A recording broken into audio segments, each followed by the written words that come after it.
ጋሽ የተላጠ ሽቦ ካለ ቶሎ ልቀጥልሎ ሳይከተፍ እያልኩ ነው። ከዚህ ባር የሶ ቲቪ ማለት ነው እንደ ሻማ ክብሪት ተለኩሶ ነው የሚበራው ብሎ ሲያፋችሁ ነው ስቶቦት የሚበራው እያልኩት ነው። በእውነት ጥሩ ሰራተኛ ነው ማለት ነው ያገኘሁት እየነገርኩት። ከዚህ ባር የእርሶ መብራት ማለት ነው አይደል እግሩን ሰብሬዋለሁ። መስመሩን ራሱ ለእርሶ ብቻ ከአዳማ ነው የዘረጋውለት። ከእርሶ የሚጠበቀው መጨበጥ ነው። በቲቪው ሪሞት ራሱ ከዚህ በኋላ ቻናል ሲሆን ያልጋ ልብስ ነው የሚቀይሩት። ጋሽ እስቲ እንደው በዛውም በእናትህ ምጣዴ አልሰማ እያለች እያስቸገረችኝ እሷንም ታስተካክልልኛለህ? ችግር የለም ጋሽ የታምቡር ችግር ነው የሚሆነው።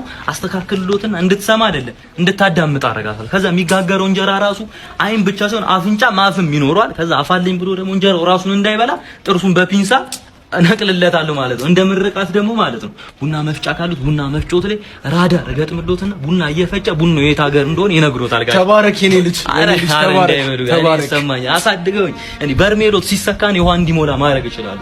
ቦይለር ካሉት ማለት ነው ዘመናዊ ማንደጃ አደርገዋለሁ። እኔ የሚያቀዘቅስ ፔርሙዙላ ሰራሉታለሁ እሱ ፍላጎት ካለው። የሚያቀዘቅስ ስትል ደግሞ የሆነ ነገር ትዝ አለኝ። ፍሪጅ ሁላ ተበላሽታለች። እስቲ እሷን ማስተካከል ወይ ጋሽ እኔ ፍሪጅ አልችልም። በእውነት እኔ ፍሪጅና የልብስ ማጠቢያ አልችልም።